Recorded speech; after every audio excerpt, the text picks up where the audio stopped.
प्राचार्य doctor Kishore Gangakhedkar sir हे या ठिकाणी उपस्थित आहेत. मी त्यांना आजच्या या कार्यक्रमाचं अध्यक्षस्थान स्वीकारावं अशी विनंती करतो. सर धन्यवाद सर.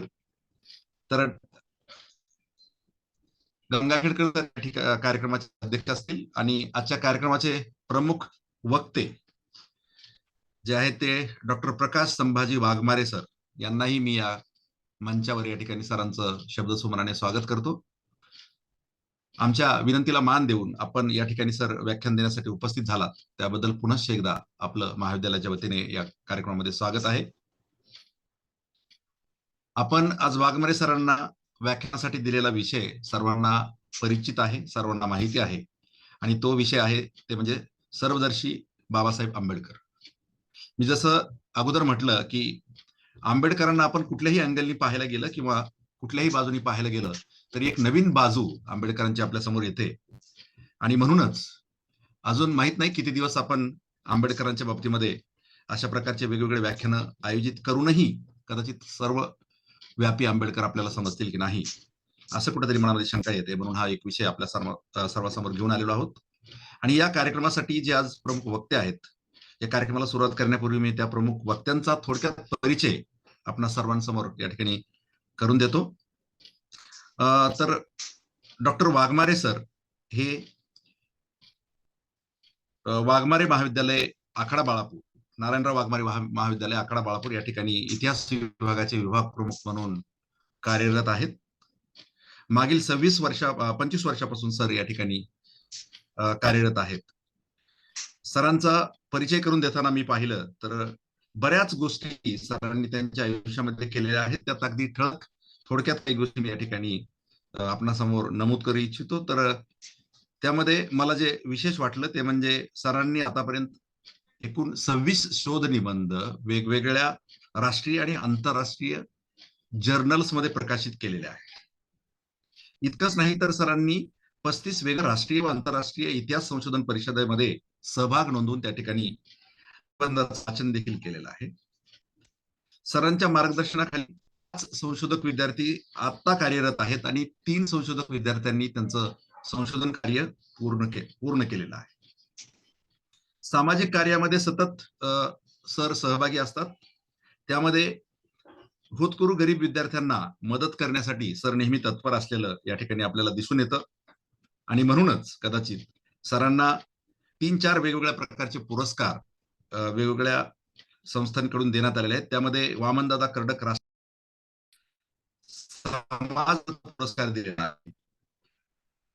त्यानंतर महाबोधी बहुउद्देशीय संस्था अमरावती यांनी देखील सरांना धम्मभूषण हा पुरस्कार देऊन गौरव केलेला आहे सरांचा. असं हे म्हणजे खरं म्हणजे बहुआयामी व्यक्तिमत्व आज या ठिकाणी आपल्या समोर व्याख्यान देण्यासाठी उपस्थित आहे. तर मी त्यांच्यामध्ये आणि आपल्यामध्ये फारसा वेळ न घेता मी वाघमारे सरांना अशी विनंती करतो की सर आपण आपल्या व्याख्यानाला सुरुवात करावी. वाघमारे सर. धन्यवाद सर. सर आवाज येतोय? हो सर आवाज येतोय. सर्वप्रथम प्रतिभा निकेतन महाविद्यालयाचे आदरणीय प्राचार्य आणि या व्याख्यानमालेचे अध्यक्ष आदरणीय प्राचार्य डॉक्टर किशोरजी गंगाखेडकर सर, त्याचप्रमाणे IQACचे समन्वयक प्राध्यापक डॉक्टर राऊत सर, त्याचप्रमाणे ज्यांच्यामुळं आज मी तुमच्यासमोर लाईव्ह आलेलो आहे ते माझे स्नेही मित्र प्राध्यापक डॉक्टर राहुल वरवंटीकर सर, जे की स्वामी रामानंद तीर्थ मराठवाडा विद्यापीठाच्या इतिहास अभ्यास मंडळाचे अध्यक्ष आहेत. त्याचप्रमाणे माझा विद्यार्थी प्राध्यापक डॉक्टर मारुती लुटे सर, या सर्वांचं मी अगोदर आभार व्यक्त करतो, कारण एका ग्रामीण महाविद्यालयातल्या एका प्राध्यापकाला नांदेड सारख्या एवढ्या प्रतिष्ठित महाविद्यालयामध्ये डॉक्टर बाबासाहेब आंबेडकर यांच्यावर व्याख्यान देण्यासाठी किंवा विचार व्यक्त करण्यासाठी आपण मला संधी दिली, त्याबद्दल सर्वप्रथम मी आपणा सर्वांचं आभार व्यक्त करतो. डॉक्टर बाबासाहेब आंबेडकर यांचा 67वा महापरिनिर्वाण दिन या निमित्त प्रतिभा निकेतन महाविद्यालय नांदेड यांच्या वतीने व्याख्यानाचं आयोजन करण्यात आलेलं आहे. मला व्याख्यानासाठी दिलेला जो विषय आहे तो विषय आहे सर्वदर्शी डॉक्टर बाबासाहेब आंबेडकर. आता भारतामध्ये असं एक व्यक्तिमत्व आहे डॉक्टर बाबासाहेब आंबेडकर, की भारतातल्या असा खेड्यापाड्यामध्ये वाडी तांड्यामध्ये असा एकही व्यक्ती नसेल की ज्या व्यक्तीला या व्यक्तीचं नाव माहिती नाही. भारतातच नव्हे तर जगामध्ये अनेक देशाच्या अर्थव्यवस्था ह्या डॉक्टर बाबासाहेब आंबेडकर यांनी लिहिलेल्या प्रॉब्लेम ऑफ रुपी किंवा रुपयाचा प्रश्न हे जे ग्रंथ आहेत, या ग्रंथावर भारताची आणि जगाची अर्थव्यवस्था आज सुरू आहे. डॉक्टर बाबासाहेब आंबेडकरांबद्दल भारतीय समाज व्यवस्थेमध्ये किंवा भारतीय समाजामध्ये एक गैरसमज असा आहे की डॉक्टर बाबासाहेब आंबेडकरांनी फक्त मागास जातींसाठी किंवा मागासवर्गीयांसाठी काम केलेलं आहे. परंतु या ठिकाणी एक बाब लक्षामध्ये घेणं आवश्यक आहे की डॉक्टर बाबासाहेब आंबेडकरांनी सबंध मानव जातीसाठी कार्य केलेलं आहे, फक्त मागासवर्गीयांसाठी नाही. तरी परंतु एवढ्या मोठ्या विद्वान महामानवाला भारतामध्ये जे स्थान किंवा प्रतिष्ठा असायला पाहिजे होती ती आजही तेवढं स्थान किंवा प्रतिष्ठा मिळत नाही. त्याचं कारण काय आहे? तर त्याचं कारण असं आहे की डॉक्टर बाबासाहेब आंबेडकरांचा अनेक लोकांनी म्हणावा तसा अभ्यास केलेला नाही, म्हणून अज्ञानामधून अनेक लोक बाबासाहेबांवर टीका टिप्पणी करतात. काही लोकांनी व्यक्ती आणि जात द्वेषामधून डॉक्टर बाबासाहेब आंबेडकरांवर टीका टिप्पणी केली जाते. परंतु डॉक्टर बाबासाहेब आंबेडकरांनी भारतीय संविधान लिहिल्याच्या नंतर त्या भारतीय संविधानामध्ये असं सांगितलेलं आहे की मी प्रथम भारतीय आहे आणि अंतिमतः देखील मी भारतीयच आहे. आता बाबासाहेब आंबेडकर असं म्हणतात की भारतामध्ये असा मी एक व्यक्ती आहे की ज्या व्यक्तीचा खूप मोठ्या प्रमाणामध्ये द्वेष केला जातो. त्याचं कारण असं बाबासाहेबांनी सांगितलेलं आहे, त्याचं कारण असं आहे की मी सत्य बोलतो. म्हणजे सत्य बोलणाऱ्या व्यक्तीला काय त्रास सहन करावा लागतो हे डॉक्टर बाबासाहेब आंबेडकरांनी त्यांच्या अनेक लिखाणामधून स्पष्ट केलेलं आहे. बाबासाहेबांबद्दल बोलत असताना भारतामध्ये बाबासाहेबांची ओळख दलितांचे उद्धारक किंवा दलितांचे पुढारी म्हणून केला जातो.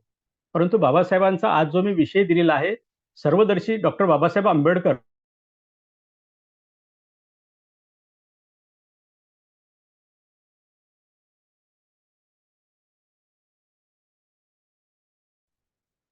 बाबासाहेब फक्त दलित उद्धारक नव्हते, तर दलित उद्धारकाबरोबरच डॉक्टर बाबासाहेब जागतिक कीर्तीचे एक अर्थतज्ञ होते. त्याचबरोबर डॉक्टर बाबासाहेब आंबेडकर हे कायदे पंडित होते, संविधानकर्ते होते, पत्रकार होते, त्याचबरोबर वृत्तपत्र संपादक देखील होते, इतिहासकार होते, समाजशास्त्रज्ञ होते, धर्मचिकित्सक होते, राजकारण तज्ञ होते, राजकीय विश्लेषक आणि विचारवंत होते. याचबरोबर डॉक्टर बाबासाहेब आंबेडकर हे स्त्री उद्धारक होते, कामगार उद्धारक होते, विज्ञानवादी होते, लोकशाहीचे पुरस्कर्ते होते. त्याचबरोबर डॉक्टर बाबासाहेब आंबेडकर हे मानसशास्त्रज्ञ होते, पर्यावरण तज्ञ होते, शेती व व्यापार तज्ञ होते. त्याचबरोबर संस्कृत भाषेचे गाढे अभ्यासक होते, जलतज्ञ होते, संसदपटू होते. अशा विविध गुणांनी संपन्न असणारे डॉक्टर बाबासाहेब आंबेडकर होते. म्हणून बाबासाहेबांचं असं एकही क्षेत्र नाही किंवा भारतामधलं असं एकही क्षेत्र नाही की ज्या क्षेत्राबद्दल डॉक्टर बाबासाहेबांनी अभ्यास केला नाही, चिंतन केलं नाही किंवा मनन केलं नाही. मग ती समाज व्यवस्था असो, धर्मव्यवस्था असो, राजकारण असो, अर्थकारण असो, संस्कृती असो किंवा सामाजिक कारण असो, या प्रत्येक क्षेत्रामध्ये डॉक्टर बाबासाहेबांचं अत्यंत सखोल असं कार्य आहे. आता बाबासाहेबांच्या कार्याचे जर आपण टप्पे पाहिले तर 1 तासामध्ये किंवा 2 तासामध्ये किंवा 1 दिवसामध्ये डॉक्टर बाबासाहेब आंबेडकर आपल्याला समजून घेता येणार नाही किंवा सांगता येणार नाही. एवढं उच्च कोटीचं काम डॉक्टर बाबासाहेब आंबेडकरांचं आहे. परंतु कमी वेळ असताना देखील मी या ठिकाणी या विषयाला माझ्या पद्धतीनं न्याय देण्याचा प्रयत्न करणार आहे. आणि बाबासाहेबांचे जे काही विविध पैलू आहेत किंवा डॉक्टर बाबासाहेब आंबेडकरांनी विविध क्षेत्रामध्ये जे काम केलेलं आहे त्या कामाचा एक धावता आढावा, कारण सविस्तर बोलण्यासाठी 1 तास किंवा 2 तासामध्ये सविस्तर डॉक्टर बाबासाहेब आंबेडकर सांगता येणार नाही. म्हणून एक बाबासाहेबांच्या कार्याचा किंवा बाबासाहेबांच्या एकंदरीत भारतातील कामगिरीचा एक धावता आढावा या ठिकाणी मी आपल्या समोर घेणार आहे. या ठिकाणी मी प्रबोधन करणार नाही किंवा या ठिकाणी तुम्हाला मी तत्वज्ञान सांगणार नाही की एक बाबासाहेबांचा एक माझा जो काही अल्प अभ्यास आहे, त्या अल्प अभ्यासानुसार बाबासाहेब आंबेडकरांनी या ठिकाणी भारतीय समाजासाठी किंवा या ठिकाणच्या मानव जातीसाठी काय कार्य केलेलं आहे, त्यावर मी थोडासा प्रकाश टाकण्याचा प्रयत्न करणार आहे.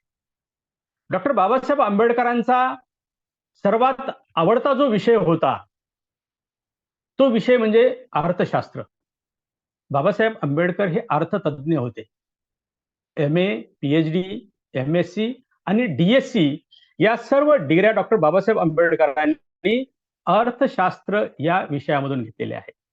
आणि अर्थशास्त्राचा श्रमाशी आणि श्रमिकांशी अत्यंत जवळचा संबंध असतो.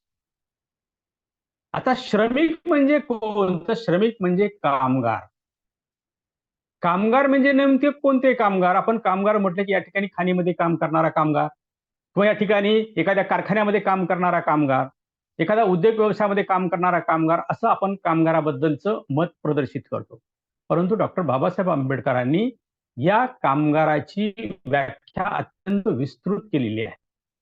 बाबासाहेब असं म्हणतात किंवा कामगाराची व्याख्या करत असताना डॉक्टर बाबासाहेब असं म्हणतात की द्रव्य रूपाने व वस्तू रूपाने मिळणाऱ्या मोबदल्यात शारीरिक व मानसिक श्रम करणाऱ्या प्रत्येक व्यक्तीला कामगार म्हटलं जातं. म्हणजे श्रम विकून त्या श्रमाच्या मोबदल्यामध्ये जो व्यक्ती द्रव्य रूपाने किंवा वस्तू रूपाने जो काही मेहनताना घेतो, त्या प्रत्येक व्यक्तीला कामगार असं म्हटलं जातं. मग ते काम शारीरिक असेल अथवा बौद्धिक असेल.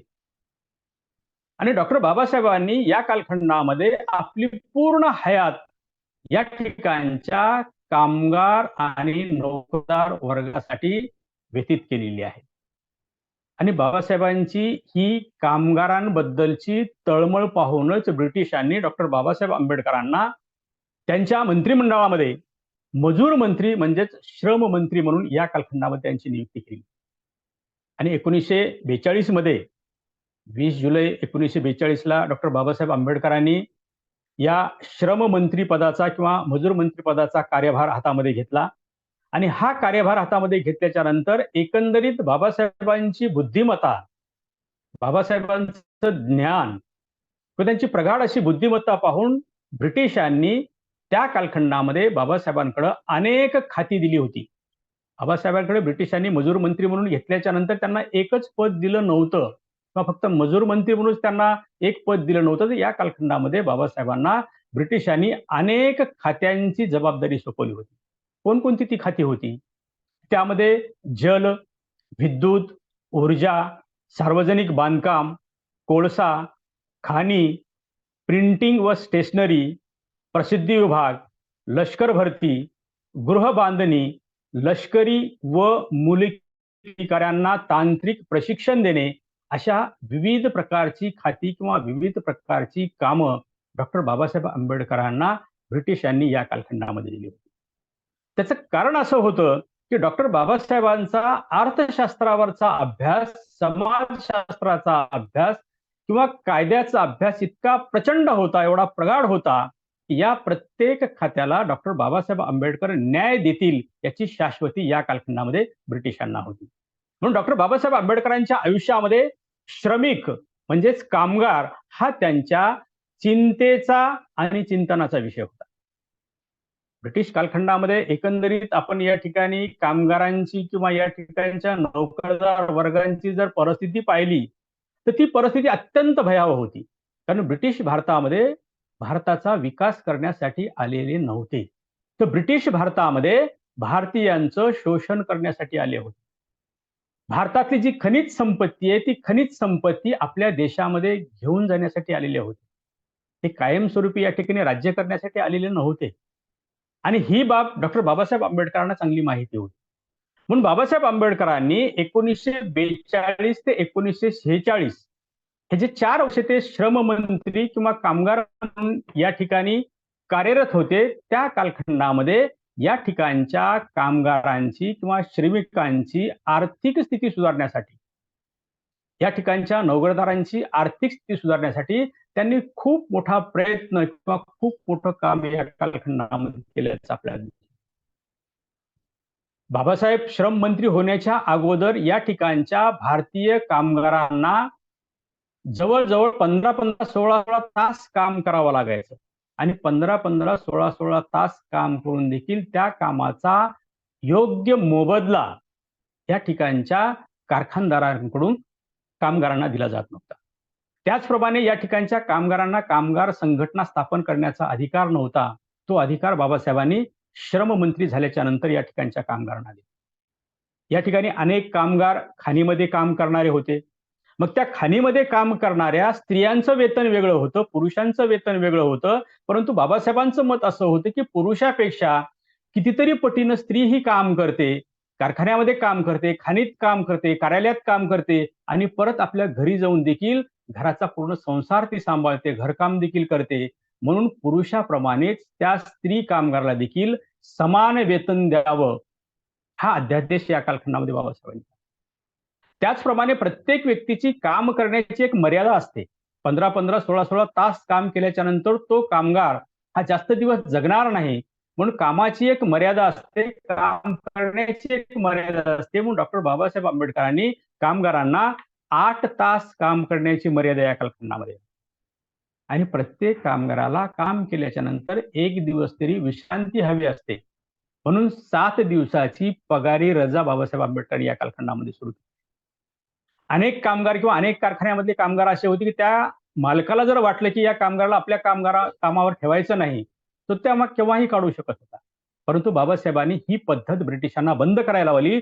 कारण जर तुम्हाला कामगाराला जर कामावरून काढायचं असेल तर तुम्हाला अगोदर न्यायालयाची परवानगी घ्यावी लागेल, अशा प्रकारचे कायदे त्यांनी केले. जे कामगार काम करत असताना बऱ्याच वेळेस आजारी पडायचे, त्यांचे अपघात व्हायचे. मग त्या आजारी पडल्याच्या नंतर, अपघात झाल्याच्या नंतर ते कामावर येऊ शकत नव्हते. मग त्या काळातला पगार किंवा वेतन त्या ठिकाणी त्या कामगारांना मिळत नव्हता. म्हणून डॉक्टर बाबासाहेब आंबेडकरांनी या ठिकाणी 90 दिवसाची रजा किंवा पगारी रजा त्या कामगाराला द्यावी. मग ती अपघात असेल किंवा आजार असेल, अशा प्रकारच्या रजा त्यांनी सुरू केल्या.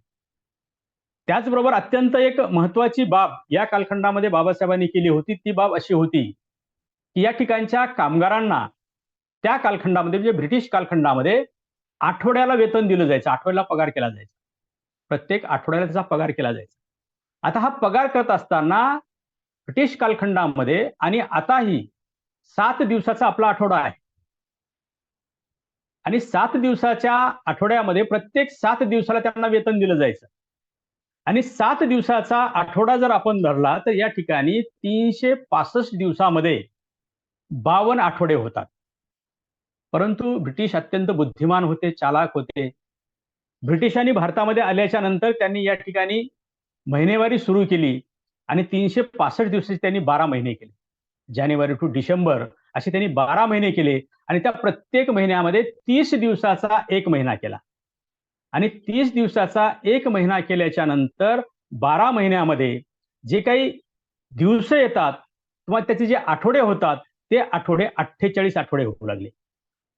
म्हणजे या ठिकाणी ब्रिटिशांनी बरोबर एक महिना हा कपात केला आणि जे काही 58 आठवडे होते त्या 58 आठवड्याचं रूपांतर 12 महिन्यामध्ये करून या ठिकाणी 48 आठवडे केले आणि 48 आठवडे केल्याच्या नंतर ही बाब ज्यावेळेस बाबासाहेबांच्या लक्षामध्ये आली त्यावेळेस बाबासाहेबांनी ब्रिटिशांना खडसावून सांगितलं की या ठिकाणी 7 दिवसाचा एक आठवडा होतो, त्याप्रमाणे या ठिकाणी 52 आठवडे होतात. परंतु तुम्ही या ठिकाणी 30 दिवसाचा एक महिना करून या ठिकाणी 48 आठवडे केले, म्हणजे एक महिना या ठिकाणच्या आमच्या कामगाराचं नुकसान होत आहे.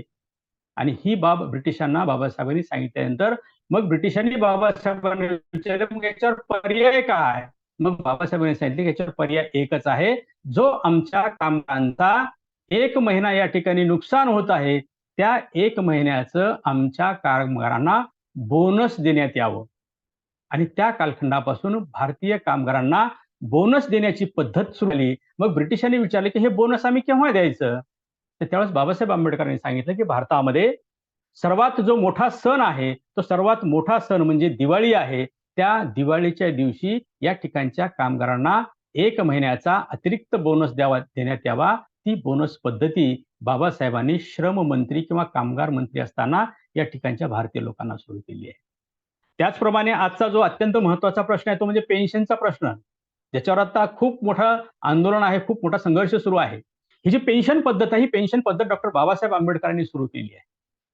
त्याचप्रमाणे या ठिकाणी जो प्रवास भत्ता आहे, तो प्रवास भत्ता देखील डॉक्टर बाबासाहेब आंबेडकरांनी श्रम मंत्री असताना 1941 मध्ये जो कामगार किंवा जो नोकर एखाद्या शासकीय किंवा कार्यालयाचे किंवा कारखान्याच्या कामासाठी बाहेरगावी जातो, बाहेरगावी गेल्याच्या नंतर त्याला त्या ठिकाणी प्रवास भत्ता देण्यात यावा. कारण त्याला त्याची पदरमोड करून त्या ठिकाणी जावं लागतं, पदरमोड करून त्या ठिकाणी खावं लागतं.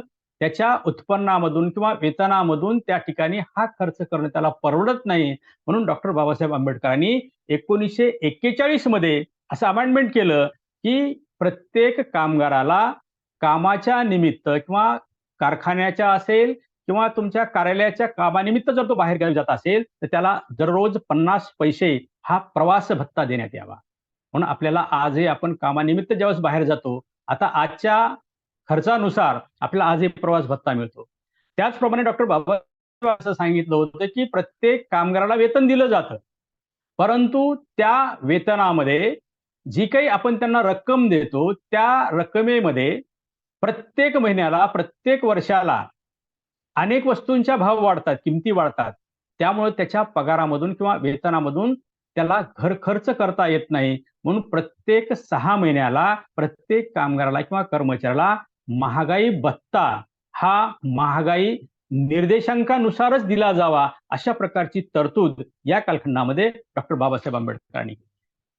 म्हणून बाबासाहेब आंबेडकरांनी या ठिकाणच्या कामगाराला, मग ते वेतन असेल, समान वेतन असेल, बोनस असेल, पेन्शन असेल, प्रवास भत्ता असेल किंवा महागाई भत्ता असेल, ह्या सगळ्या बाबी डॉक्टर बाबासाहेब आंबेडकरांनी 1942 ते 1946 हे मजूर मंत्री असताना बाबासाहेब आंबेडकरांनी या कालखंडामध्ये सुरू केल्याचं आपल्याला दिसून येतं. त्याचप्रमाणे डॉक्टर बाबासाहेब आंबेडकरांनी या ठिकाणी खाणीतल्या कामगारांबद्दल खूप मोठं काम केलेलं आहे. गिरणी कामगारांबद्दल खूप मोठं काम केलेलं आहे. रेल्वे कामगारांबद्दल खूप मोठं काम केलेलं आहे. त्याचप्रमाणे डॉक्टर बाबासाहेब आंबेडकरांनी या ठिकाणचा शेतकरी आणि शेतमजूर यांच्यासाठी खूप मोठं काम या कालखंडामध्ये केल्याचं आपल्याला दिसून येतं. कारण बाबासाहेब अर्थशास्त्राचे अभ्यासक असल्यामुळं प्राचीन कालखंडापासून भारताची अर्थव्यवस्था ही शेतीवरती अवलंबून आहे. शेती पिकली तर भारताची अर्थव्यवस्था सुरळीत चालते. म्हणजे सिंधू संस्कृतीपासूनचा जर आम्ही इतिहास पाहिला, म्हणजे आजपासून जवळजवळ 5000 वर्षापासूनचा जर आम्ही इतिहासाचा अभ्यास केला, तर आजपासून 5000 वर्षापासूनच्या आमच्या भारताची अर्थव्यवस्था ही शेतीवर अवलंबून होती. म्हणून या ठिकाणचा शेतकरी जगला पाहिजे, या ठिकाणचा शेतकरी सुरक्षित झाला पाहिजे किंवा या ठिकाणच्या शेतकऱ्याला या कालखंडामध्ये न्याय मिळाला पाहिजे, याबद्दलची भूमिका डॉक्टर बाबासाहेब आंबेडकरांची. म्हणून डॉक्टर बाबासाहेब आंबेडकरांनी या कालखंडामध्ये शेतकऱ्यांना शासनाकडून जेवढ्या काही सोयी सुविधा देता येतील तेवढ्या सोयी सुविधा या कालखंडामध्ये डॉक्टर बाबासाहेब आंबेडकरांनी दिल्याचे अनेक उदाहरणं आपल्याला इतिहासामध्ये पाहायला मिळतात. म्हणून डॉक्टर बाबासाहेब आंबेडकरांची कामगिरी पाहत असताना किंवा डॉक्टर बाबासाहेब आंबेडकरांचं शेतकरी किंवा या ठिकाणच्या दलितांबद्दलचं केलेलं कार्य पाहत असताना एक बाब आपल्याला प्रकर्षाने लक्षामध्ये घ्यावी लागते की या ठिकाणच्या शेतकऱ्यांना आत्महत्या करण्याची गरज पडणार नाही, अशा प्रकारचं नियोजन त्या कालखंडामध्ये बाबासाहेब आंबेडकरांनी केलं होतं. परंतु त्या ठिकाणच्या त्यावेळेसच्या शासनाने या बाब म्हणावं तसं लक्ष न दिल्यामुळं शेतकऱ्यांवर आत्महत्या करण्याची वेळ येत आहे. अशी स्थिती या कालखंडामध्ये कोकणामध्ये एक होती. कोकणामध्ये खोती पद्धती होती. आता खोती पद्धती म्हणजे काय? ही कोकणामधल्या रत्नागिरी आणि कुलाबा जिल्ह्यामध्ये ही पद्धत सुरू होती. खोती या शब्दाचा अर्थ असा होतो की त्या एक व्यक्ती निवडला जायचा शेतसारा जमा करण्यासाठी. ब्रिटिश कालखंडामध्ये किंवा शिव कालखंडामध्ये शेतसारा जमा करण्याच्या विविध पद्धती आहेत. त्यामध्ये रयतवारी आहे, महालवारी आहे, जमीनदारी पद्धती आहे. त्याचप्रमाणे या कालखंडामध्ये कोकणामध्ये खोती नावाची पद्धती होती. तर खोत या शब्दाचा अर्थ असा होतो की खोत म्हणजे गावातला सुलतान किंवा गावातला एक सावकार. आता हा जो गावातला सुलतान किंवा गावातला हा जो सावकार होता, या सावकाराला ब्रिटिशांनी त्या कालखंडामध्ये कोकणाच्या परिसरामध्ये रत्नागिरी आणि कुलाबा जिल्हा जो होता, या रत्नागिरी आणि कुलाबा जिल्ह्यामध्ये शेतसारा वसुलीचं त्यांना कॉन्ट्रॅक्ट दिलं.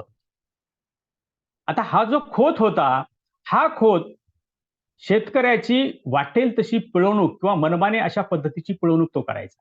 म्हणजे शासनाचा जो काही शेतसारा आहे, तो शासनाचा शेतकऱ्यांनी शेतसारा दिला असताना देखील खोत त्या शेतसाऱ्याच्या व्यतिरिक्त त्याच्याकडून जास्तीची रक्कम वसूल करायचा.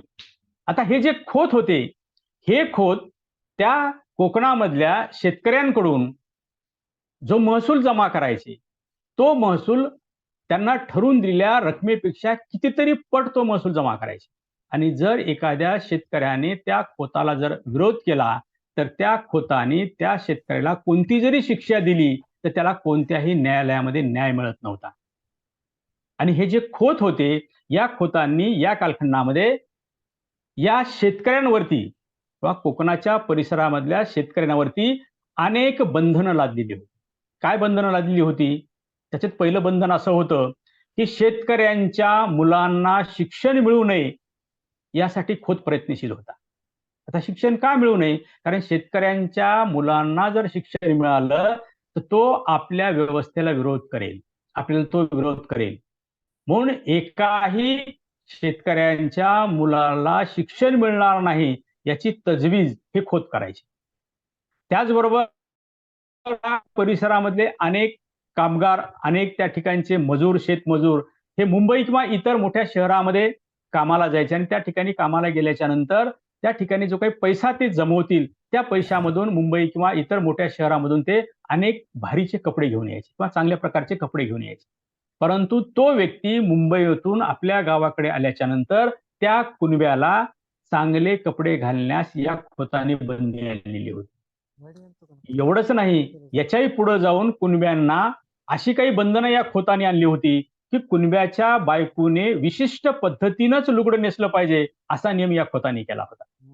आणि अशा या खोतांच्या जुलमी पद्धतीच्या विरोधामध्ये डॉक्टर बाबासाहेब आंबेडकरांनी ब्रिटिशांकडे मोठं आंदोलन केलं. ब्रिटिशांकडे अनेक निवेदनं दिली, अनेक अर्ज केले आणि ब्रिटिशांना कोकणामधली ही जी खोती पद्धती होती, ती खोती पद्धती बंद करायला भाग पाडलं. बाबासाहेब आंबेडकर या ठिकाणच्या शेतकऱ्यांना उद्देशून सांगत असताना बाबासाहेब शेतकऱ्यांना सांगायचे की तुम्हाला जर 3 मुलं असतील तर तिन्ही मुलांना तुम्ही शेतीमध्ये घालू नका. तर एका मुलाला तुम्ही उद्योग व्यवसायामध्ये घाला, एखाद्या मुलाला नोकरीमध्ये पाठवा आणि फक्त एकाच मुलाला त्या ठिकाणी शेती करण्यासाठी पाठवा. म्हणजे बाबासाहेब आंबेडकरांनी या ठिकाणच्या कामगाराबरोबरच शेतकऱ्यांना देखील न्याय देण्याचं काम या कालखंडामध्ये मोठ्या प्रमाणात केल्याचं आपल्याला दिसून येतं. त्याचबरोबर बाबासाहेबांचं दुसरं महत्वाचं काम आपल्याला सांगता येईल ते म्हणजे मतदानाचा अधिकार. भारत स्वतंत्र होईपर्यंत या ठिकाणी सर्व भारतीय समाजाला मतदानाचा अधिकार नव्हता. या ठिकाणी एक बाब आपल्याला प्रकर्षाने लक्षामध्ये घ्यावी लागेल की भारतामध्ये 27 जानेवारी 1919ला एक ब्रिटिश कमिशन आलं होतं. ज्या कमिशनचं नाव होतं साऊथ बरो कमिशन. कारण साऊथ बरो हा त्या कमिशनचा प्रमुख होता. त्यामध्ये एकंदरीत 10 सदस्यांचं ते कमिशन होतं. त्या 10 सदस्याच्या कमिशनमध्ये 6 ब्रिटिश अधिकारी होते, 4 भारतीय अधिकारी होते आणि या कमिशनचा प्रमुख हा साऊथ बरो होता. आता हे जे कमिशन भारतामध्ये आलं होतं, ते कमिशन भारतामध्ये आल्याच्या नंतर त्या कमिशनला भारतामध्ये ज्या काही वेगवेगळ्या जाती आहेत, जमाती आहेत, पक्ष आहेत किंवा सामाजिक संघटना आहेत, त्या सर्व भारतातील वेगवेगळ्या जाती, जमाती, पक्ष, सामाजिक संघटना यांचे जे प्रमुख नेते आहेत, त्या प्रमुख नेत्यांच्या मुलाखती घेण्यासाठी व त्यांच्या ब्रिटिशाकडून काय अपेक्षा आहेत, त्यांच्या समाजासाठी असतील, त्यांच्या पक्षासाठी असतील किंवा त्यांच्या सामाजिक संघटनेसाठी असतील, त्या नेत्यांच्या ब्रिटिशांकडून काय अपेक्षा आहेत, यासाठी हे साऊथ बोरो कमिशन या कालखंडामध्ये भारतामध्ये आलं आणि या कमिशनने भारतामधल्या जवळजवळ 36 नेत्यांच्या मुलाखती घेतल्या होत्या. आता 36 नेत्यांच्या मुलाखतीमध्ये प्रत्येक नेत्यांनी आपापल्या समाजाबद्दल, आपापल्या जातीबद्दल, आपापल्या पक्षाबद्दल किंवा आपल्या आपल्या सामाजिक संघटनाबद्दल ब्रिटिशांनी काय तरतूद करावी याबद्दलच्या शिफारशी केल्या होत्या. आणि ज्यावेळेस हे कमिशन डॉक्टर बाबासाहेब आंबेडकरांकडे आलं त्यावेळेस बाबासाहेबांचं वय वर्ष 27 वर्ष होतं. आणि डॉक्टर बाबासाहेब आंबेडकरांना त्या साऊथ बोरो कमिशनने विचारले की बाबासाहेब आंबेडकर तुम्हाला आमच्या कमिशनकडून काय अपेक्षित आहे. त्यावेळेस डॉक्टर बाबासाहेब आंबेडकरांनी या ठिकाणी एका जातीचा, एका धर्माचा किंवा एका पंथाचा विचार केला नाही. तर डॉक्टर बाबासाहेब आंबेडकरांनी या ठिकाणच्या सबंध भारतीय लोकांच्या उद्धाराचा विचार करून या साऊथ बोरो कमिशनकडे जी मागणी केली होती ती मागणी केली होती मतदानाच्या अधिकाराची. म्हणजे या ठिकाणच्या काही ठराविक लोकांनाच त्यावेळेस मतदानाचा अधिकार होता आणि त्यांना मतदानाचा अधिकार असल्यामुळं या ठिकाणच्या सामान्य लोकांचा प्रतिनिधी हा ठिकाणी संसदेमध्ये जात नव्हता.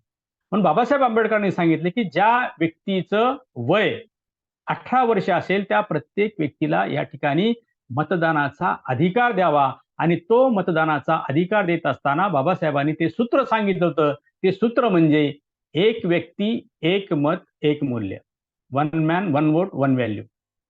तर ही पद्धती डॉक्टर बाबासाहेब आंबेडकरांनी भारत स्वतंत्र झाल्याच्या नंतर त्याचं इम्प्लिमेंटेशन केलेलं आहे. म्हणजे भारत स्वतंत्र होण्याच्या अगोदर या ठिकाणच्या सर्व व्यक्तींना मतदानाचा अधिकार नव्हता. तो अधिकार बाबासाहेब आंबेडकरांनी या ठिकाणच्या सबंध भारतीयांना मिळवून दिलेला आहे.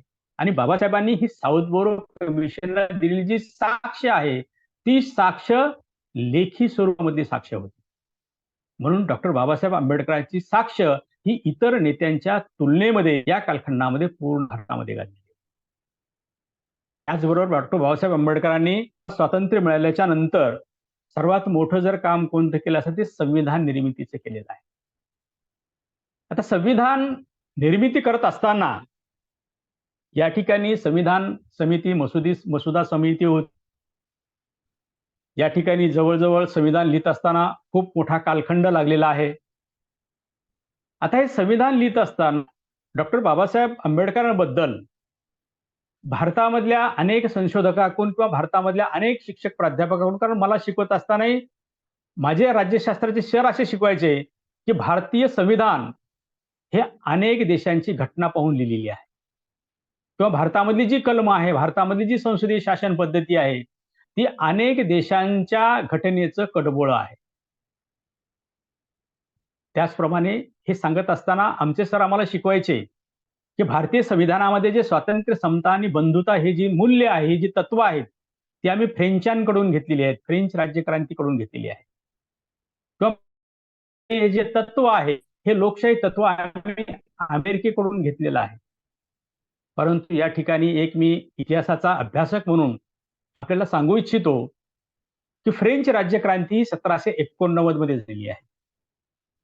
अमेरिकेचा शोध हा 1492 मध्ये लागलेला आहे. 1492च्या अगोदर जगाच्या नकाशावर अमेरिका हा देशच नव्हता. म्हणजे 1492ला कोलंबस या ठिकाणी पूर्वेकडे आला, कोलंबस नंतर अमेरिका आला, अमेरिकेच्या नंतर वास्को द गामा भारतात आला. म्हणजे अमेरिका ही 1492 पर्यंत जगाच्या इतिहासावरच नव्हती व जगाच्या नकाशामध्येच नव्हती. मग हे समता, स्वातंत्र्य आणि बंधुता हे तत्व आम्ही कुठून घेतलं? तर हे तत्व आम्ही बुद्ध आणि महावीराकडून घेतलेलं आहे. 2500 वर्षापूर्वी भारतामध्ये महावीर आणि बुद्ध होऊन गेलेले आहे. त्या महावीरांनी आणि बुद्धांनी स्वातंत्र्य, समता आणि बंधुत्व ही मूल्य या ठिकाणच्या भारतीय समाज व्यवस्थेला दिली आहे. आणि जी काही आम्ही लोकशाही म्हणतो, संसदीय शासन पद्धती म्हणतो, ही लोकशाही आजपासून 5000 वर्षापूर्वी म्हणजे सिंधू संस्कृतीमध्ये भारतामध्ये होती. त्या ठिकाणी वर्ण व्यवस्था होती, पण ती जन्मावर नव्हती तर कर्मावर होती, म्हणजे त्याला समता होती त्या ठिकाणी. म्हणजे आजपासून 5000 वर्षापूर्वी सिंधू संस्कृतीमध्ये समता हे तत्व आमच्या देशामध्ये होतं. किंवा प्राचीन घराणी होती ज्यामध्ये मौर्य घराणा आहे, गुप्त घराणा आहे. त्या मौर्य आणि गुप्त घराण्यामध्ये आमच्याकडे संसदीय शासन पद्धती. मग आम्हाला त्या अमेरिकेकडून त्यांच्याकडून घेण्याची काय गरज आहे? मग बाबासाहेब आंबेडकर असं म्हणतात की मी या ठिकाणी संविधान लिहित असताना मी माझा भारताचा प्राचीन कालखंडाचा पूर्ण इतिहास अभ्यासला. त्या इतिहासामधून मी ही सगळी मूल्य, ही सगळी तत्व मी या भारतीय संविधानामध्ये घेतली आहे. बुद्धाचं नावाचं जे तत्व आहे, हे बुद्धाचं समता नावाचं तत्व छत्रपती शिवरायांनी आमच्या महाराष्ट्रामध्ये स्वीकारलं होतं. म्हणून छत्रपती शिवरायांची जी प्रशासन व्यवस्था होती, छत्रपती शिवरायांची जी शासन व्यवस्था होती, ती छत्रपती शिवरायांची शासन किंवा प्रशासन व्यवस्था डॉक्टर बाबासाहेब आंबेडकरांनी आपल्या संविधानामध्ये केली आहे. म्हणून भारतीय संविधान हे इतर देशाचं कडवळ नसून भारतीय संविधानामधली जी मूल्य आहेत. कारण जगामध्ये असा एकही देश नाही की जेवढ्या भारतामध्ये जाती आणि पोटजाती आहेत, तेवढ्या जाती आणि पोटजाती पृथ्वी तलावरल्या कोणत्याही देशामध्ये नाही. त्या जाती आणि पोटजाती भारतामध्ये आहे. आणि त्या सगळ्या जाती आणि पोटजातींना एकसंघ ठेवण्याचं काम डॉक्टर बाबासाहेब आंबेडकरांनी संविधानाच्या माध्यमातून केलं आहे. म्हणून 1950 पासून ते आज तागायत त्या संविधानावरती आमचा भारत देश हा गुन्हा गोविंदाने नांदतो. मग हे जे संविधान आहे, हे संविधान फक्त एका जातीपुरतं नाही. मतदानाचा अधिकार बाबासाहेबांनी एका जातीपुरता मागितला नाही, तो संबंध भारतीयांसाठी मागितलेला आहे. त्याचबरोबर बाबासाहेबांचं दुसरं एक महान काम सांगता येईल. ते काम म्हणजे असं होतं की हैदराबाद मुक्ती संग्राम जो आहे, त्या हैदराबाद मुक्ती संग्रामामध्ये डॉक्टर बाबासाहेबांचा उल्लेख केला जात नाही, परंतु या हैदराबाद मुक्ती संग्रामात देखील डॉक्टर बाबासाहेबांचं खूप मोठं योगदान आहे. बाबासाहेबांनी या कालखंडामध्ये निजाम राजवटीला प्रखर विरोध केला होता आणि भारत स्वतंत्र झाल्याच्या नंतर हैदराबाद स्टेट भारतामध्ये नव्हतं आणि जोपर्यंत हैदराबाद स्टेट भारतामध्ये विलीन होणार नाही, तोपर्यंत भारत हा पूर्णत्वास जाणार नव्हता. म्हणून या कालखंडामध्ये सरदार वल्लभभाई पटेलांनी पोलीस ऍक्शन हे जे प्रकरण आहे, ठीक आहे, पोलीस ऍक्शन आपण अभ्यासतो, ते पोलीस ऍक्शन नेमकं काय आहे? या ठिकाणी पोलीस ऍक्शन या नावाखाली मिलिटरी हैदराबाद संस्थानामध्ये पाठवली. त्याला मिलिटरी ऍक्शन नाव होतं. सरदार वल्लभभाईनं या ठिकाणी मिलिटरी हैदराबाद संस्थानामध्ये पाठवून ते संस्थान भारतामध्ये विलीन करण्याचा या कालखंडामध्ये प्रयत्न सुरू केला होता. ही बाब डॉक्टर बाबासाहेब आंबेडकरांना कळाली, त्यावेळेस डॉक्टर बाबासाहेब आंबेडकरांनी सरदार वल्लभभाई पटेल यांच्यासोबत चर्चा केली आणि सरदार वल्लभभाई पटेलांना त्यांनी सांगितलं की पटेल साहेब, आपण जर या ठिकाणी मिलिटरी जर त्या संस्थानामध्ये पाठवली तर या ठिकाणी आंतरराष्ट्रीय दबाव आपल्यावर येऊ शकतो, युनोचा दबाव आपल्याला येऊ शकतो. मग बाबासाहेबांना सरदार वल्लभभाईंनी विचारलं की मग बाबासाहेब, आपण याचा काय तोडगा काढणं आवश्यक आहे? त्यावेळेस बाबासाहेब आंबेडकर सरदार वल्लभभाई पटेलांना म्हणाले की आपण मिलिटरीच पाठवूया, त्याला मिलिटरी ऍक्शन नाव देण्याऐवजी आपण त्याला पोलीस ऍक्शन नाव देऊया. म्हणून पोलीस ऍक्शन हे नाव डॉक्टर बाबासाहेब आंबेडकरांनी दिलं होतं. कारण सरदार वल्लभभाई पटेल आणि डॉक्टर बाबासाहेब आंबेडकर या दोघांचे भारतातील कायदे संहिता किंवा भारतातील एकंदरीत कायदे याबद्दल खूप त्या दोघांची चर्चा व्हायची. बाबासाहेब आंबेडकरांना या कालखंडामध्ये हैदराबाद स्टेटमध्ये येण्याचा बंदी होती, म्हणून बाबासाहेबांनी हैदराबाद संस्थानाच्या सीमेवरतीच या कालखंडामध्ये मोठ्या प्रमाणात सभा घेऊन या ठिकाणच्या भारतीय लोकांना, अस्पृश्य लोकांना या स्टेटच्या विरोधामध्ये आंदोलन करण्याची प्रेरणा बाबासाहेबांनी केली. जो काही या ठिकाणी जंगल सत्याग्रह झाला होता, पाटणूरचा जंगल सत्याग्रह, त्या पाटणूरच्या जंगल सत्याग्रहामध्ये ब्रिटिशांची आर्थिक सोर्स असणारी जी नाडी होती ती म्हणजे शिंदीचे झाडं. तर ती शिंदीची झाडं तोडण्यामध्ये या कालखंडामध्ये मोठ्या प्रमाणामध्ये अस्पृश्य समाज होता, कारण त्याला प्रेरणा देण्याचं काम या कालखंडामध्ये बाबासाहेब आंबेडकरांनी केलं. म्हणून हैदराबाद मुक्ती संग्रामामध्ये देखील डॉक्टर बाबासाहेब आंबेडकरांचं खूप मोठं योगदान होतं. ज्या काही कायदेविषयक बाबी होत्या, त्या कायदेविषयक बाबी सरदार वल्लभभाई पटेल हे बाबासाहेबांसोबत चर्चा करायचे. त्याचबरोबर बाबासाहेबांचं दुसरं काम सांगता येईल ते म्हणजे स्त्री उद्धार. म्हणजे प्राचीन कालखंडापासून या ठिकाणी एक सिंधू संस्कृती जर सोडली तर सिंधू संस्कृतीच्या नंतर उत्तर वैदिक कालखंडापासून या ठिकाणच्या स्त्रियांना भारतीय समाज व्यवस्थेनं दुय्यम स्थान दिलं होतं. परंतु बाबासाहेबांचं मत असं होतं की या ठिकाणी जोपर्यंत आमच्या देशाची स्त्री शिकणार नाही तोपर्यंत आमच्या देशाचा विकास होणार नाही. कारण बाबासाहेबांचं मत असं होतं की पुरुष जर शिकला तर तो एकटा सुधारतो, परंतु स्त्री जर शिकली तर ती दोन घराचा उद्धार करते, एक माहेर आणि सासर. म्हणून डॉक्टर बाबासाहेब आंबेडकरांनी स्त्री शिक्षणावर या कालखंडामध्ये खूप मोठा भर दिला होता. आणि स्त्रियांनी शिकावं, स्त्रियांनी मोठं व्हावं, घर संसार हा स्त्रियांनी चालवावा, म्हणून डॉक्टर बाबासाहेब आंबेडकरांनी औरंगाबाद या ठिकाणी ज्या मिलिंद महाविद्यालयाची स्थापना केली होती. कारण मराठवाडा आणि विदर्भ या ठिकाणच्या गोरगरीब मुलांना शिक्षणासाठी डॉक्टर बाबासाहेब आंबेडकरांनी औरंगाबाद या ठिकाणी मिलिंद महाविद्यालयाची स्थापना केली होती. आणि या मिलिंद महाविद्यालयाची स्थापना केल्याच्या नंतर त्या परिसरातल्या ज्या मुली आहेत त्या मुलींना मिलिंद महाविद्यालयामध्ये येण्यासाठी त्या कालखंडामध्ये वाहनांची व्यवस्था नव्हती. दुरून मुली पायी येऊ शकत नव्हत्या. म्हणून डॉक्टर बाबासाहेब आंबेडकरांनी मिलिंद महाविद्यालयाची स्थापना केल्याच्या नंतर औरंगाबाद शहरामध्ये स्वतःच्या खर्चाने मोफत बस सेवा सुरू केली होती.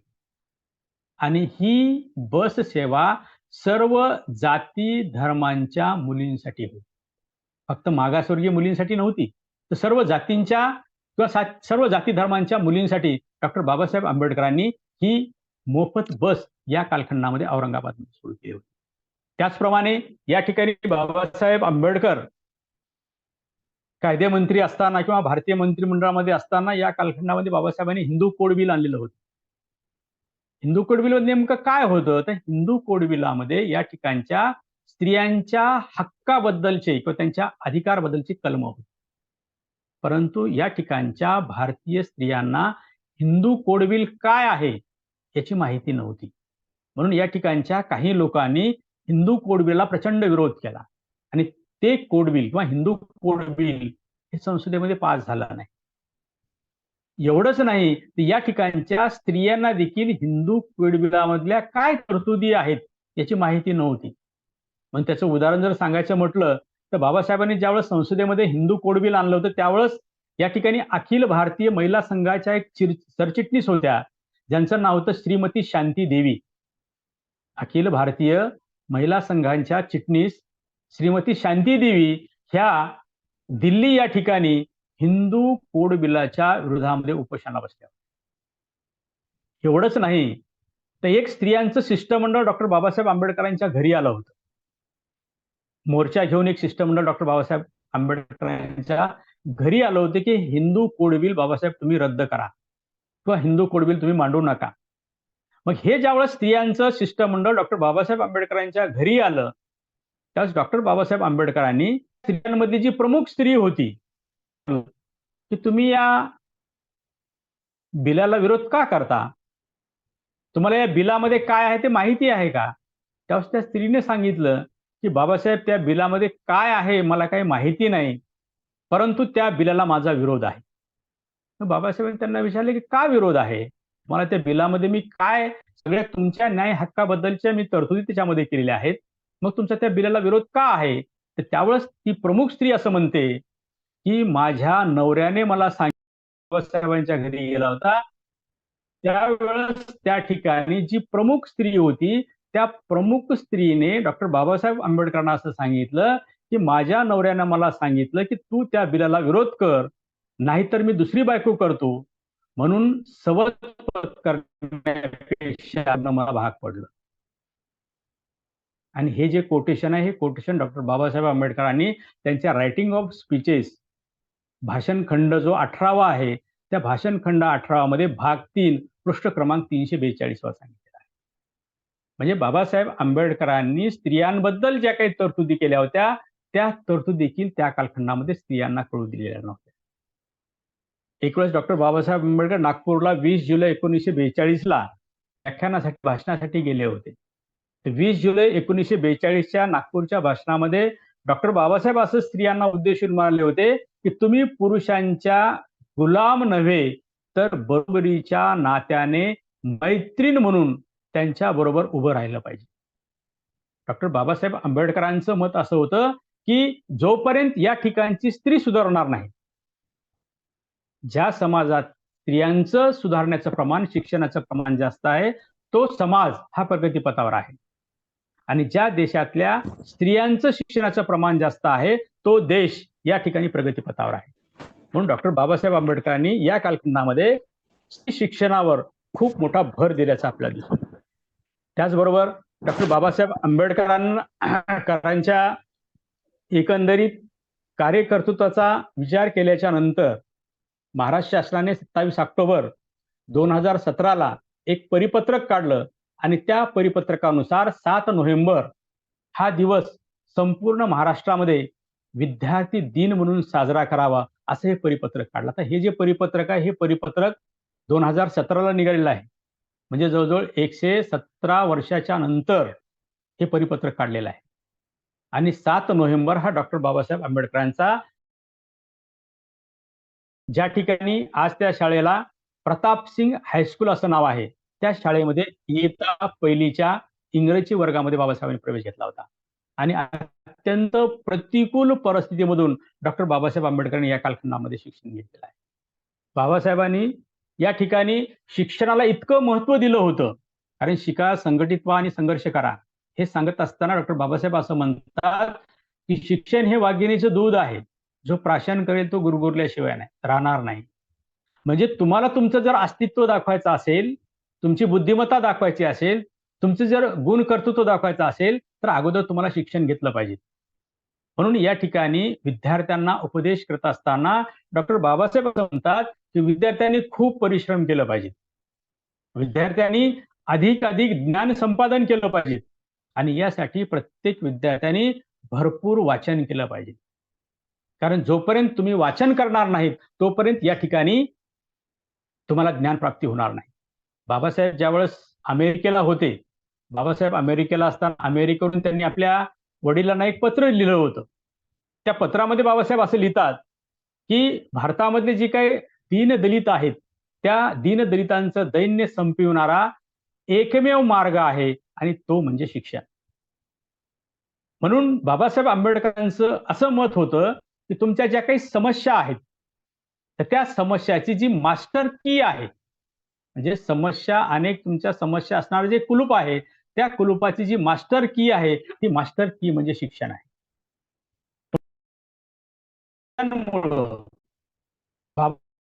डिग्र्यांमुळं तो डॉक्टर बाबासाहेब आंबेडकर या ठिकाणी भारतीय संविधान लिहिल्यामुळं बाबासाहेब अमेरिकेमधल्या ज्या विद्यापीठामध्ये त्यांनी शिक्षण घेतलेलं आहे, अमेरिकेमधल्या कोलंबिया विद्यापीठामध्ये डॉक्टर बाबासाहेब आंबेडकरांनी शिक्षण घेतलेलं आहे. आणि या कोलंबिया विद्यापीठाने 5 जून 1952 मध्ये डॉक्टर बाबासाहेब आंबेडकरांची विद्वत्ता पाहून त्यांना डॉक्टर ऑफ लॉज ही पदवी बहाल केली आहे. त्यानंतर 12 जानेवारी 1953 मध्ये हैदराबादच्या उस्मानिया विद्यापीठाने डॉक्टर बाबासाहेब आंबेडकरांना डॉक्टर ऑफ लिटरेचर ही पदवी बहाल केलेली आहे. एवढंच नाही तर अमेरिकेमधलं जे कोलंबिया विद्यापीठ आहे, त्या अमेरिकेतल्या कोलंबिया विद्यापीठ 2006 मध्ये 250 वर्ष पूर्ण झाली होती.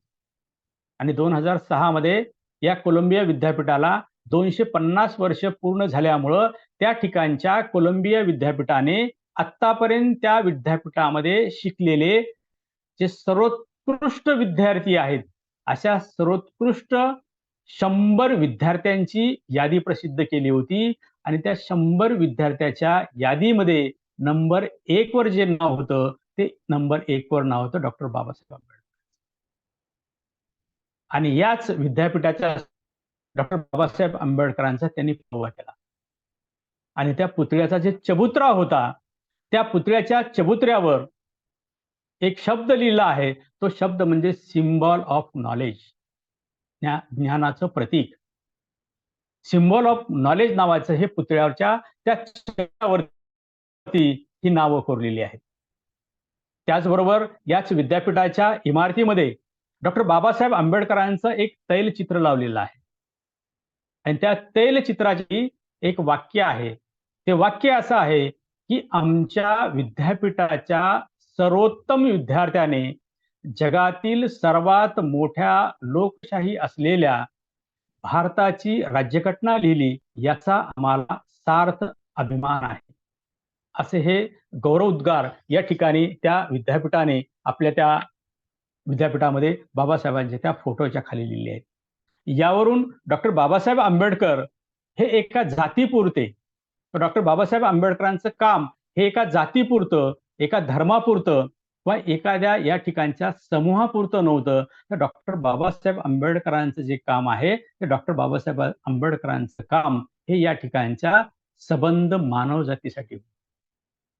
या ठिकाणी डॉक्टर बाबासाहेब आंबेडकरांनी घटना लिहिल्याच्या नंतर त्यांनी अनेक तरतुदी केल्या होत्या. मग या ठिकाणी शेतकऱ्यांसाठी असेल, कामगारांसाठी असेल किंवा या ठिकाणच्या वेगवेगळ्या अधिकाऱ्यांसाठी असेल, परंतु त्या कामगिरीमध्ये या ठिकाणी अनेक अशा काही गोष्टी आहेत की त्या गोष्टींचा समावेश आमच्या अभ्यासक्रमामध्ये देखील केलेला नाही. बाबासाहेब 1942 ते 46 या कालखंडामध्ये ज्यावेळेस ब्रिटिश मंत्रिमंडळामध्ये मजूर मंत्री म्हणून काम करत होते त्यावेळेस भारतामध्ये दुसरं महायुद्ध सुरू होतं.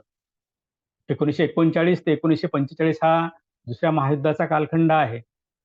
आणि दुसरं महायुद्ध सुरू असतानाच डॉक्टर बाबासाहेब आंबेडकर या ठिकाणी श्रम मंत्री होते. आणि दुसरं महायुद्ध सुरू असल्यामुळं या ठिकाणी या कालखंडामध्ये अनेक प्रकारची जी कारखाने होती त्या कारखान्यामधून विविध प्रकारची शस्त्रास्त्रे किंवा विविध प्रकारच्या वस्तू निर्माण होत होत्या. आणि त्या वस्तू निर्मिती करत असताना त्या कारखान्याला मोठ्या प्रमाणामध्ये वीज लागत होती. बाबासाहेब या कालखंडामध्ये ऊर्जा मंत्रीपद यांच्याकडे होतं आणि हे ऊर्जा मंत्रीपद असताना किंवा या ठिकाणी विद्युत मंत्रीपद त्यांच्याकडे असताना बाबासाहेब आंबेडकरांनी दुसऱ्या महायुद्धामध्ये जी काही भारतामध्ये कारखाने चालत होते त्या कारखान्याला लागणारी जी वीज होती त्या विजेचा तुटवडा निर्माण होता. आणि विजेचा तुटवडा निर्माण होत असल्यामुळे या ठिकाणी अनेक कारखाने बंद पडत होते. दुसरं महायुद्ध सुरू होतं, बाबासाहेबांचा अभ्यास होत होता. बाबासाहेबांना माहिती होतं की या ठिकाणी ब्रिटिश आता जास्त काळ भारतामध्ये राहणार नाहीत. एक ना एक दिवस ब्रिटिश भारत सोडून जाणार आहेत आणि ब्रिटिश भारत सोडून जाण्याचा काळ खूप जवळ आलेला आहे याची जाणीव बाबासाहेब आंबेडकरांना होती. मग या ठिकाणी जी काही ऊर्जा निर्माण भारतामध्ये होती ती ऊर्जा निर्माण होण्यासाठी या ठिकाणी जे काही इन्स्ट्रुमेंट आहेत, जी काही यंत्रणा आहे किंवा जी ती बैठक बोलवल्यानंतर त्या बैठकीत बाबासाहेबांनी सांगितलं की ब्रिटनमध्ये अत्याधुनिक पद्धतीची वीज निर्मिती करणारी जी काही यंत्रसामुग्री आहे ती यंत्रसामुग्री ताबडतोब भारतामध्ये आली. आणि ती यंत्रसामुग्री कोणकोणती आहे ती चर्चा करून डॉक्टर बाबासाहेब आंबेडकर त्याची एक यादी तयार केली आणि ती यादी दुसरं महायुद्धात बाबासाहेबांनी ब्रिटनमध्ये पाठवली आणि त्या सगळी जी काही यंत्रसामुग्री होती ती सगळी यंत्रसामुग्री डॉक्टर बाबासाहेब आंबेडकरांनी रिझर्व्ह करून ठेवली. आणि भारताला स्वातंत्र्य मिळण्याच्या अगोदरच डॉक्टर बाबासाहेब आंबेडकरांनी ती सगळी यंत्रसामुग्री भारतामध्ये आणण्याचा त्यावेळेस मोठा प्रयत्न केला आणि त्यांच्या प्रयत्नामुळे ती यंत्रसामुग्री भारतामध्ये आलेली आहे.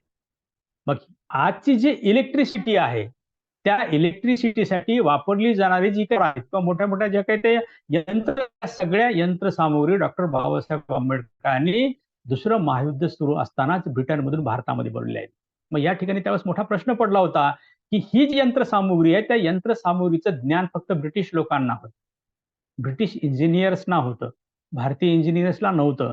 म्हणून या ठिकाणी बाबासाहेबांनी परत एक अशी तरतूद केली की भारतामधले जे इंजिनियर्स आहेत त्या भारतामधल्या इंजिनियर्सला परदेशामध्ये म्हणजेच ब्रिटनमध्ये प्रशिक्षणाला पाठवण्याची तरतूद केली.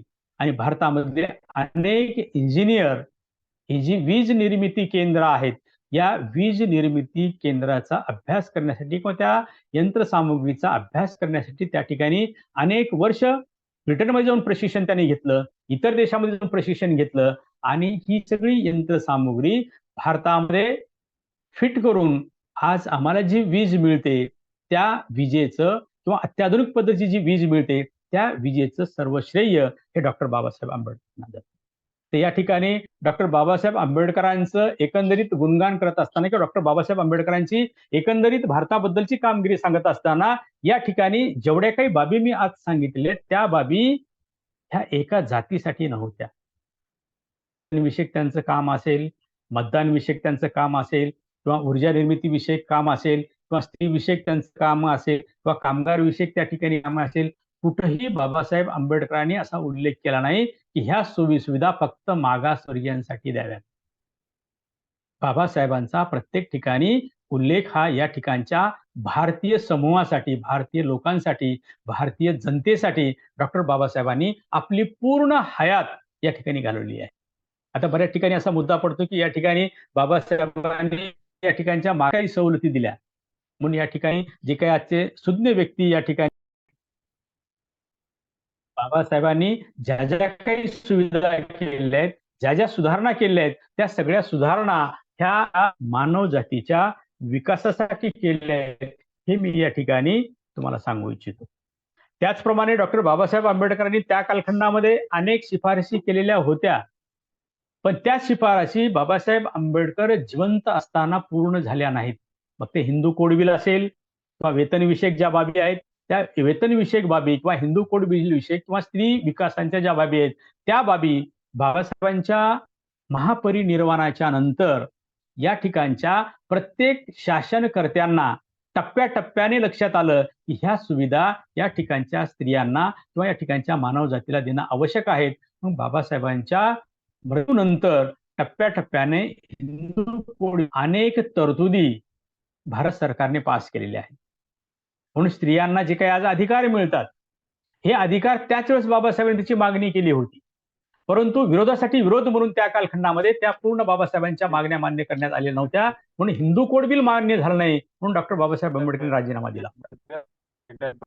त्यामध्ये अनेक ज्या काही तरतुदी आज आपण पाहतो, त्या तरतुदी बाबासाहेबांनी त्या काळात केल्या, त्या आज ज्या अंमलात आलेल्या आहेत, त्यामध्ये मुलांच्या देखभालीसाठी आजही पगारी रजा दिली जाते. त्याचप्रमाणे स्त्रीची जर डिलिव्हरी झाली तर त्या ठिकाणी तिच्या पतीला 15 दिवस पगारी रजा आज दिली जाते. फॅमिली प्लॅनिंग पतीनं करो अथवा पत्नीनं करो, या ठिकाणी दोघांनाही 7 दिवसाची पगारी रजा दिली जाते. साधा कुत्रा जरी चावला तर या ठिकाणी पगारी रजा मिळते, किंवा असाध्य आजार जर झाला असेल तर त्याच्यासाठी देखील पगारी रजा आहे. एवढंच नाही, जर एखाद्या कुटुंबाला मूल संगोपन करायचं असेल तर त्या मूल संगोपनासाठी आज 360 दिवसाच्या सुट्ट्या दिलेल्या जातात. किंवा 1 वर्षाखालील जर एखाद्या व्यक्तीनं मूल दत्तक घेतलं, जर त्याला मूल नसेल आणि त्या व्यक्तीने जर 1 वर्षाखालचं जर मूल दत्तक घेतलं तर 1 वर्षामध्ये त्यांना आज 180 दिवस पगारी सुट्ट्या दिल्या जातात. म्हणजे बाबासाहेब आंबेडकर त्या काळातली किंवा त्यांच्या हयातीमध्ये ज्या काही सुधारणा करणं अपेक्षित होतं, त्यावेळेस त्यांनी शिफारशी केल्या होत्या, परंतु त्यामधल्या शासन व्यवस्थेने त्या शिफारशी पूर्ण केल्या. परंतु टप्प्याटप्प्याने याचं महत्व लक्षात आल्याच्या नंतर आज त्या सर्व सोयी सुविधा भारतीय समाज व्यवस्थेला किंवा आपल्या ठिकाणच्या भारतीय मानवजातीला आज प्राप्त होत आहेत.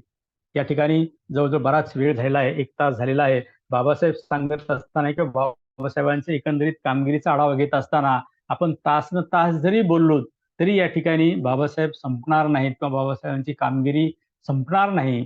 म्हणून वेळेचं भान राखून मी या ठिकाणी माझं लांबत चाललेलं जे काही व्याख्यान आहे ते व्याख्यान थांबवतो आणि या ठिकाणी मला आपण बोलण्याची संधी दिली, मला या ठिकाणी माझे विचार व्यक्त करण्याची संधी दिली आणि आपण या ठिकाणी कसल्याही प्रकारचा डिस्टर्ब न करता माझी मतं किंवा माझं म्हणणं ऐकून घेतलं, त्याबद्दल मी सर्वांचं आभार व्यक्त करतो आणि माझं लांबत चाललेलं जे व्याख्यान आहे ते व्याख्यान या ठिकाणी संपवतो. धन्यवाद. जय हिंद, जय महाराष्ट्र. धन्यवाद सर.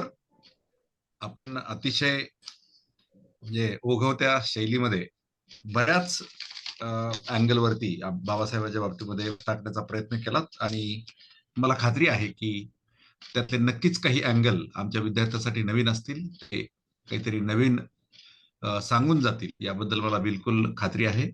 पुनश्च एकदा आपलं खूप खूप धन्यवाद. यानंतर मी आजच्या कार्यक्रमाचे अध्यक्ष आमच्या महाविद्यालयाचे प्राचार्य डॉक्टर किशोर गंगाखेडकर सर यांना अशी विनंती करतो की त्यांनी या कार्यक्रमाचा अध्यक्ष समारोप करावा. गंगाखेडकर सर. नमस्कार. नमस्कार.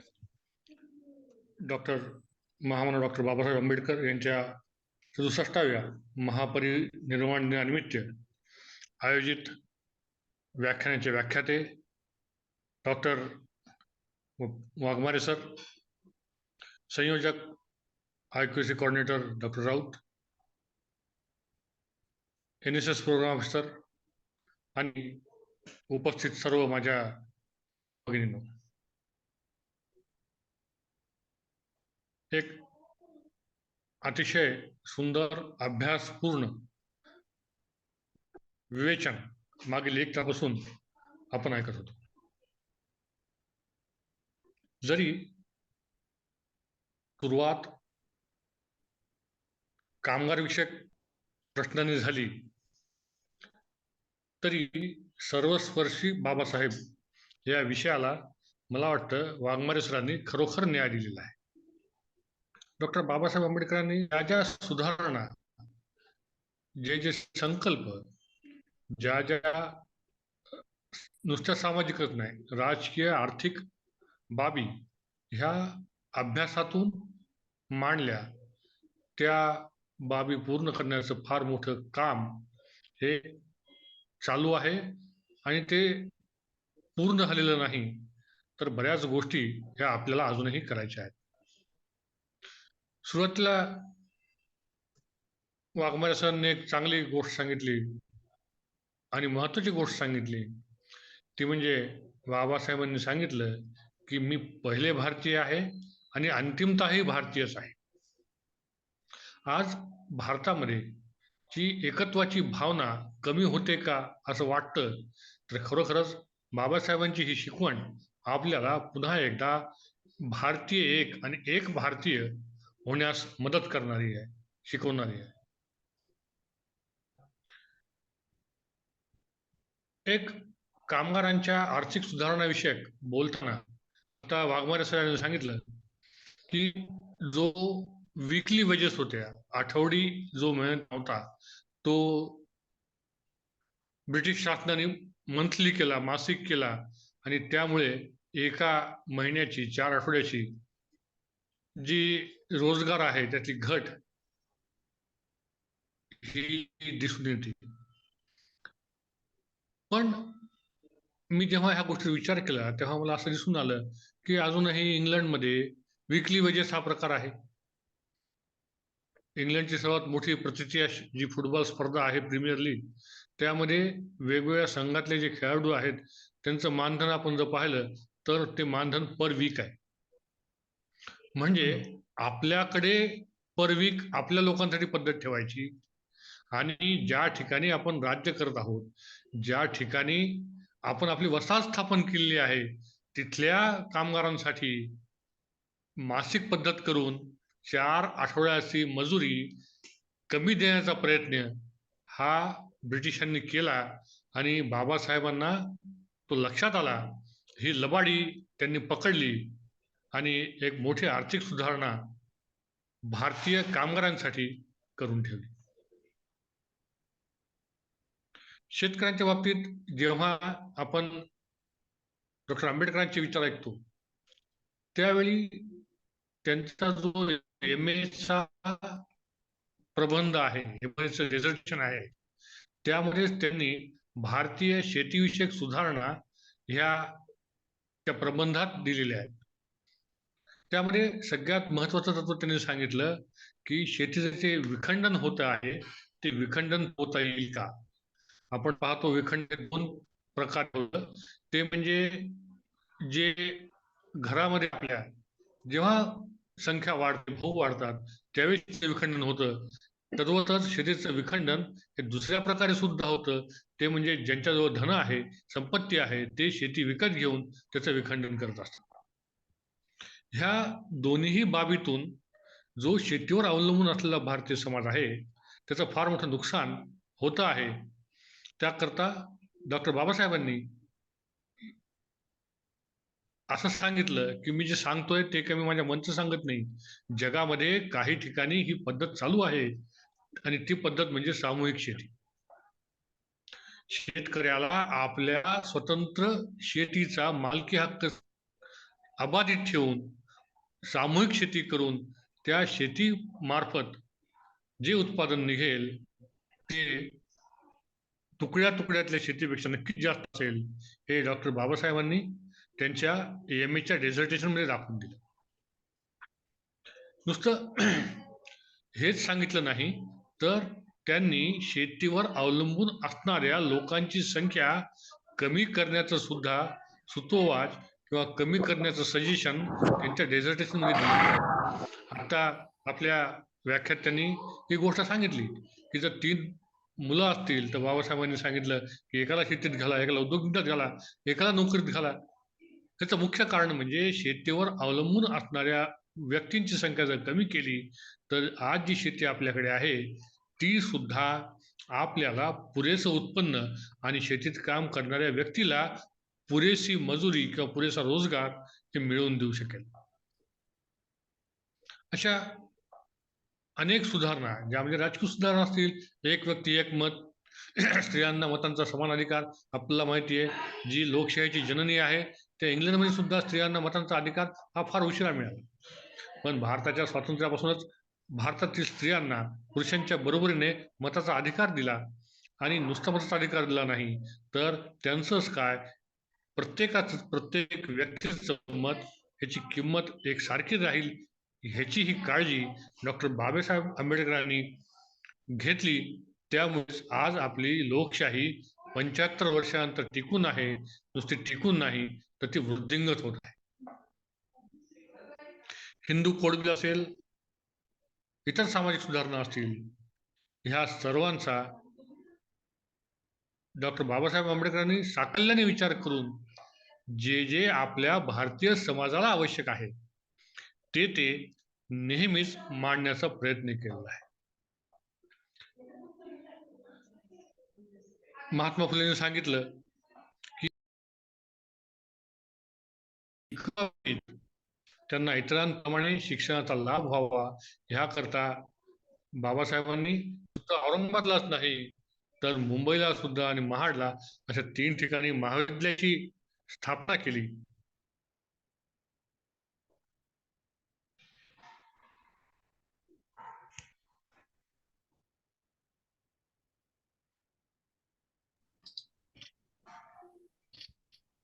सर का बरं आवाज येत नाही? नाही, ऐकू येते का माझं? हो हो, आता थांबला तुम्ही बोलायचं, ते आम्हाला कळलं. हा, नाही, इथे काहीतरी नवीनच हे आलेलं आहे. हा, वाघमारे सर. मला वाटतं वाघमारे सरांनी हा हा, स्क्रीन हे शेअर केलं. झालाय. विराम देतो, थांबतो. धन्यवाद. धन्यवाद सर.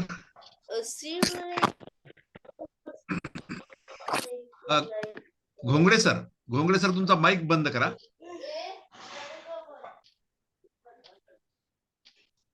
हा, ओके, थँक्यू. तर आपण या कार्यक्रमाच्या अंतिम टप्प्याकडे या ठिकाणी जाणार आहोत. तर अंतिम टप्प्यामध्ये या कार्यक्रमाचं आभार प्रदर्शन करण्यासाठी मी आमच्या महाविद्यालयाचे मराठी विभाग प्रमुख डॉक्टर संजय हापगुंडे सर यांना अशी विनंती करतो की त्यांनी या कार्यक्रमाचं आभार प्रदर्शन करावं. हापगुंडे सर. नमस्कार सर, आवाज येतो का सर? हो सर, येतोय. येतोय का?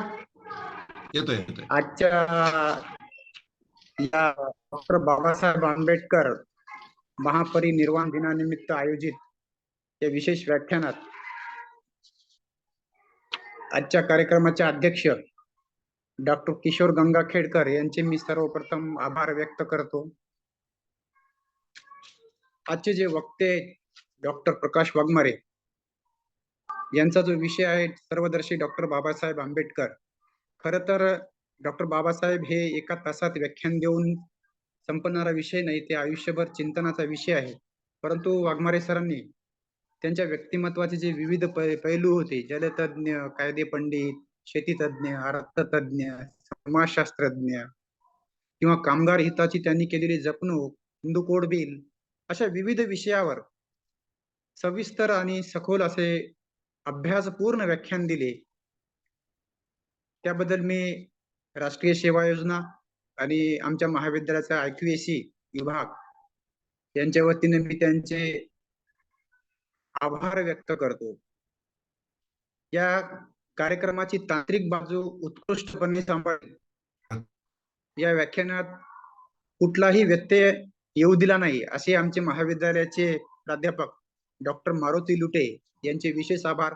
अतिशय सुंदर कार्यक्रमाचे नियोजन त्यांनी केलं. IQAC चे कोऑर्डिनेटर डॉक्टर श्रीमंत राऊत यांनी एक अभ्यासपूर्ण व्याख्यानाची मेजवानी या निमित्ताने आम्हाला दिली, त्याबद्दल या दोघांचेही मी आभार व्यक्त करतो. आणि आपण या व्याख्यानाला उपस्थित सर्व श्रोते या कार्यक्रमाची शोभा वाढवली, त्याबद्दल मी त्यांचे आभार व्यक्त करतो. आणि हा राष्ट्रीय सेवा योजना विभाग आणि IQAC यांच्या वतीने इथे संपला असे जाहीर करतो. धन्यवाद.